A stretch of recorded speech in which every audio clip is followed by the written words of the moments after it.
What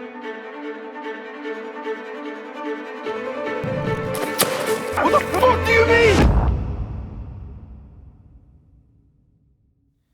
Hi, we're Red Blazer Productions, and we're going to tell you a little bit about our filmmaking journey.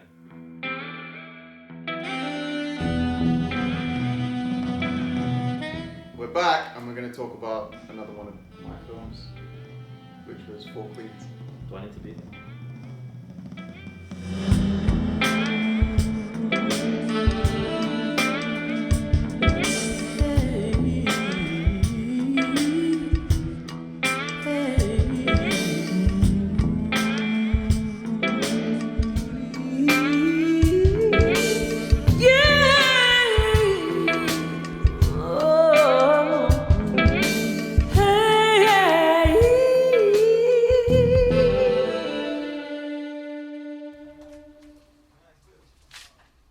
So we're going to build a deck in here, and we're going to put the door frame in here. From this point to this point, we've got an additional platform here, and a table will be back here. Four Queens was another big one in the sense that it was the first time we were probably having the biggest crew, because we had, you know, like 3 makeup artists, we had probably 8, 9 actors. And I mean, not all on the same day usually. Actually, no, the actors, to be fair, there were days. There were days when there was like 20, 25 people, which was big for us, I suppose. Yeah. And it was in Four Queens that, you know, I wrote this character for myself, and I've written characters for all these other people that I'd met, like Dragos Bejanadu, Kent Goldfinch, and Tevin Sahota.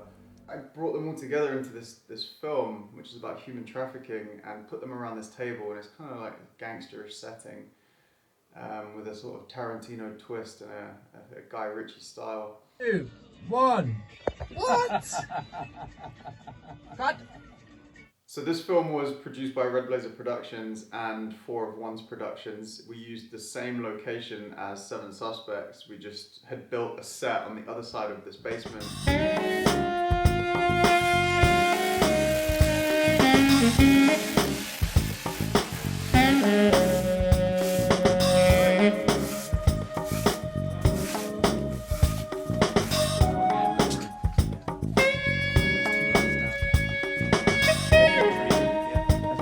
It's a limited film set builder.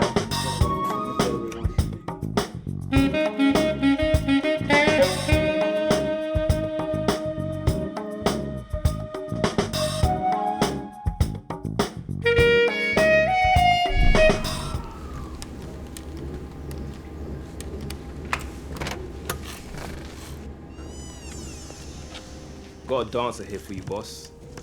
Mikey, you made it! Hurry up, sit down, we're late. Gentlemen. We'd written the screenplay, and I'd scheduled the shoot to be 2.5 days or 3 days, and it ended up obviously needing more. Light her up, and let's go.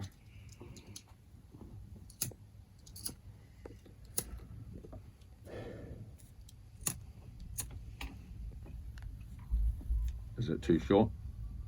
Let's get a new one. Let's get a new one for the sake of it. The 2.5 day shoot ended up being about 12.5 days in the end. But it was definitely worth it. There was a point, because it was between COVIDs and like lockdowns, and there was a point when I was editing and I just felt like scrapping the project again. And I'm very glad that we didn't, because it ended up being, you know, a nice short film. And it won, you know, a fair amount of awards too. Bear in mind, guys, you know, 12 days, you can make a feature film in 12 days, like it's been done, you know? So 12 days is quite a long time for a short film. But then at the same time, 2 days, what you originally scheduled, is quite a short amount of time for a short film. So clearly there's some extremes going on here.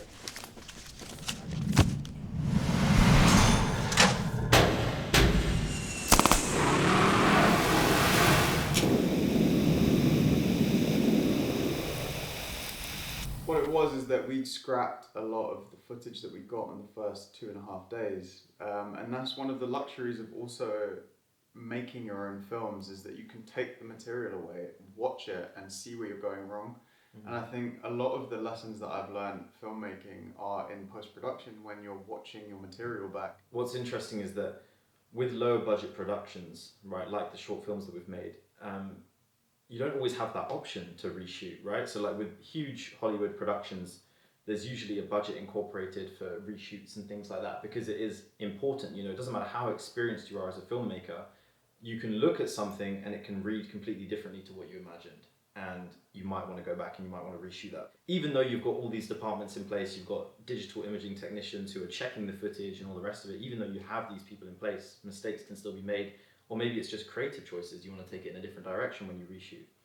But with short films and low budget indie productions, like films, whatever, feature films, you don't always have that option for reshoots, because you might not be able to get the location again or the actors again. Some instances you just have to live with that footage because the budget doesn't stretch far enough for you to be able to reshoot, or you might have to go back and acquire more funding to reshoot. So obviously that was very lucky, but it doesn't always happen that way. Is het dag?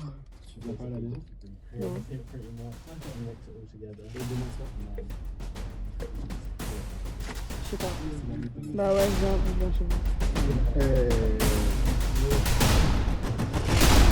Ready, set, and action on Dan.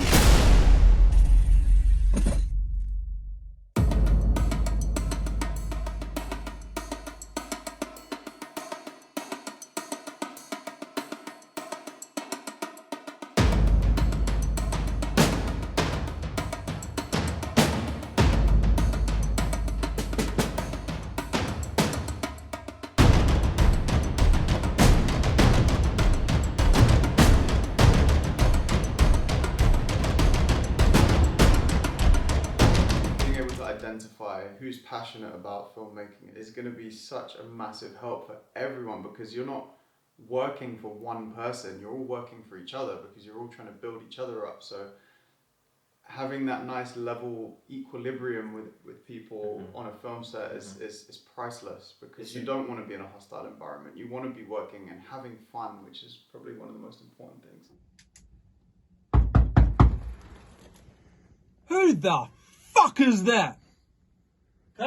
It's imperative, and I've said this to you many times, I've said it to other people, like, I will choose, like for a crew member or whatever cast, I will choose the person that potentially has less experience but is more malleable and more understanding, and I have a better communication and a better all-round vibe with, because at the end of the day, they are the ones that are going to put the effort into making sure that the film is cohesive and that it works, right? You can have somebody that's got the best experience and is extremely skillful, etc., on your film set, but if they're arrogant and you're clashing all the time, the end result might not be that good. Whereas if you have a bunch of people who are talented, maybe less experienced, but they're all striving for the same goal and they're all working together as one cohesive team, I think that you're just going to end up with something so much better. Yeah, what was that? And action. And run, Aisha! Another important thing to highlight is that if you can't afford to pay crew members or actors, then just make sure you feed them. Just put some love into the food and, you know, make sure everyone's well fed, because there's nothing worse than a hungry crew who all hate you for not feeding them. So if you can't pay them, at least feed them. Yeah, they're all really going to hate you for not paying them, so at least feed them, you know. Time for my Friday afternoon snack. Cheers, Mum, for the money. Thanks to everyone who was involved. It was Red Blazer Productions, 4 of One's Productions, and Lucas A. Ferrara who helped bring that film to life, and it's available on our YouTube channel. See you next time.